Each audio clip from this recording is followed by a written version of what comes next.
Modal Cobalt 8 versus real analog synthesizer. This is a test I want to do because you see this guy sounds great, but it's not actually analog. It's what they call extended virtual analog. So it's digital, but it's emulating analog, and it can do some really cool things. It can do stuff that a traditional analog synth can't do. But I want to know, do the bread and butter analog sounds that it's trying to reproduce, do they really stack up? How do they compare? And I couldn't find a video about this, so I thought I'd make one. So if you want to hear these comparisons, stick around. We're going to compare this one to the MFB fully analog synth. Okay, so here we have the two synths, the Modal Cobalt 8M, the extended virtual analog synth, and this is the MFB Synth Pro, which is a traditional fully analog synth. Both of them are 8-voice polyphonic. It should be a good match, a good comparison. They're similar size and weight as well, about 2 kilos. The only big visual difference is the Cobalt uses endless rotary encoders and the MFB does not. I've recorded a bunch of examples, so let's jump into the DAW and have a look. All right, let's start with some basic waves. The MFB recordings are in yellow, the Cobalt recordings are in blue. Let's kick it off with the MFB analog synth.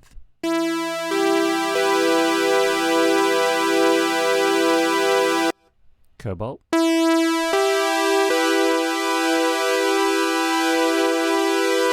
Okay, let's add some more notes, a bit lower with the MFB.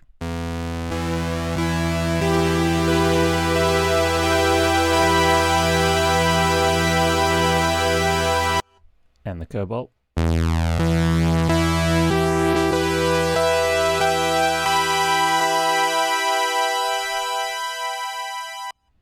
Some chords with the MFB.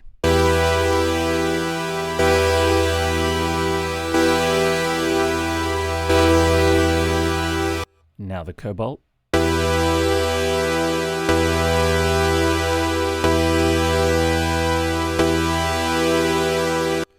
And same thing, but with some filtering with no resonance on the MFB.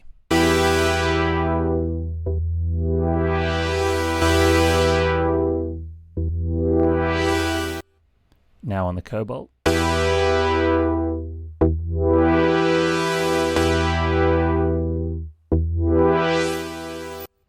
Now, same thing, but with full resonance on the MFB.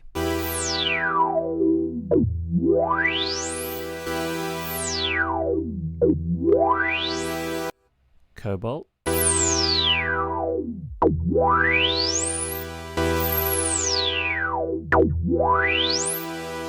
Same thing with half, 50% resonance on the MFB.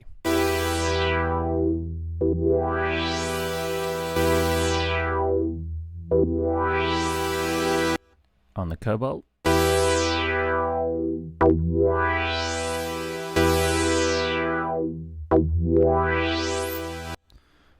Now on the MFB, we're going to do a low 3 oscillator, detuned kind of note.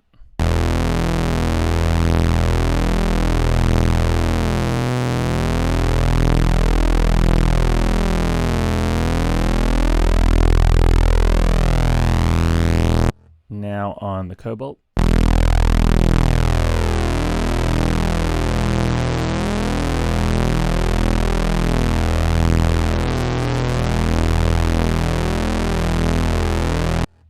Now, the Cobalt doesn't have 3 oscillators, but you can kind of make one oscillator sound like 2 or even up to 4, just in one oscillator. So this is 2 oscillators, both using VA spread mode, set to 20, I think saw waves, and the drift is on 63. Okay, let's look at some more examples. This is the MFB.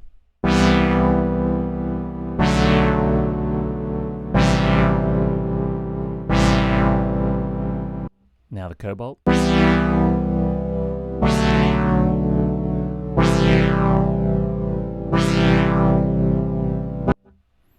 And over here I think we got some pads. Let's try the MFB.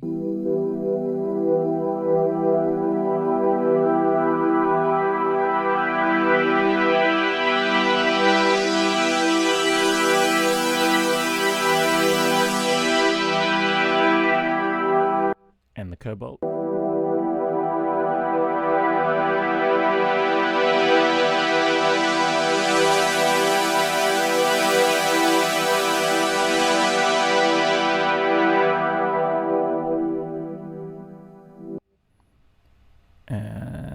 I think some chords here on the MFB.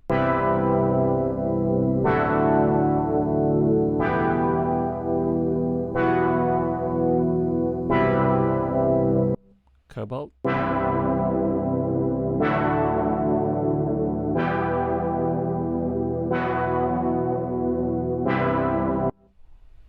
And some plucks, chord plucks on the MFB.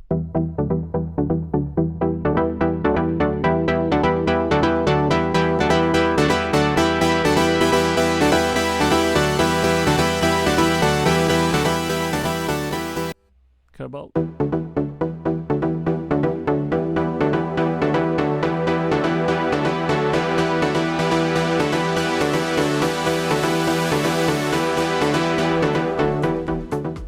So there you go, that was the Cobalt 8 versus a traditional analog synth.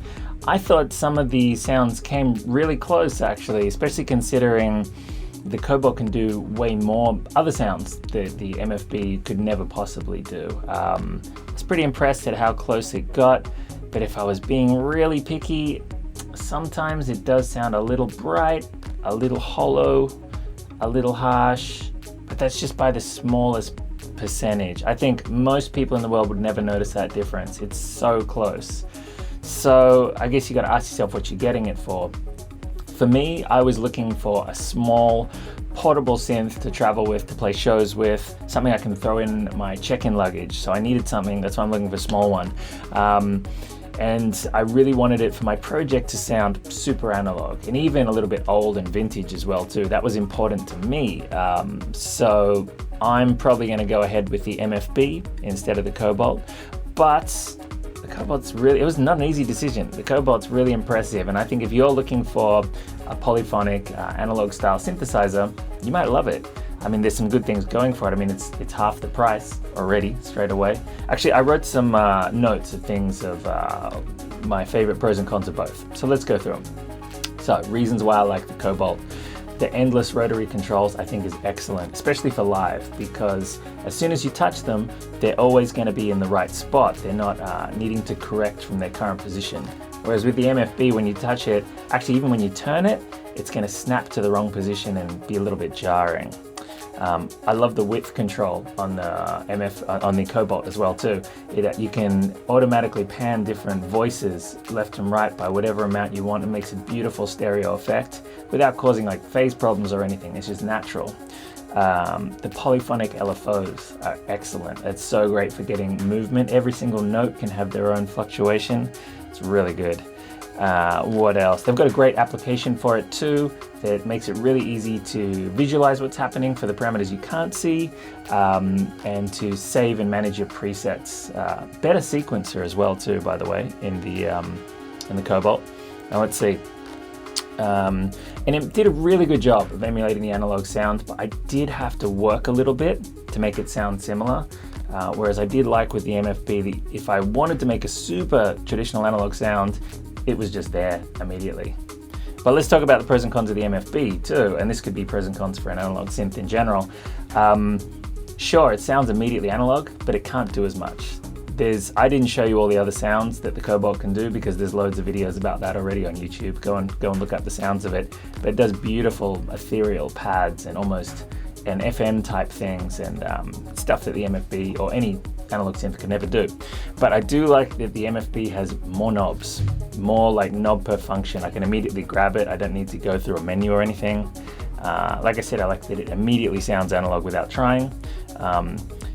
And for me, I kind of like the limitations because I'm trying to emulate that kind of vintage sound. But if that's not what you're doing, if you're trying to do something avant-garde or super sound designy or something, I don't know, futuristic, you're going to prefer, I think, the Cobalt. I do like that the MFB has 2 filters and you can run them in series or parallel as well. That's really cool. And you can use the envelopes as a polyphonic LFO, so that's one little workaround for that too. Yeah, it was a bit of a bummer that the knobs do jump to the position. Gonna have to work around with that live. And you can't modulate the level of an individual oscillator or save like a proper volume per patch. You have to do it by the 3 different oscillators, which is a little frustrating. Maybe some of this stuff will get changed in an update Probably not though, we'll see. So anyway, that's my thoughts about the Cobalt versus an analog synth. Maybe it'll help you with your decision with what you want to get and what you want to do. I suppose budget comes into it as well with the Cobalt's, I think, about 500 euros and the MFB is about 1,000, so double the price. If you can spend more and you don't need it to be so small, there's great analog synths, but sometimes 3 and 4 times the price out there as well too. But I was specifically looking for something small and portable. That's why I thought I'd compare these two, and they're both 8 voice. Anyway, what did you think? Let me know in the comments down below. Which one do you think sounded better? Which one do you prefer? What kind of synth you're looking for? And remember, if you found this video helpful, hit the like button, hit subscribe, and let me know if you want me to do more of these synth kind of reviews or tutorials as well too. I've got a bunch of my performances and things online, and I could even talk about how I do that and go about setting up a live set. But yeah, tell me what you're interested in, and if you want to see more of that stuff, check out these videos.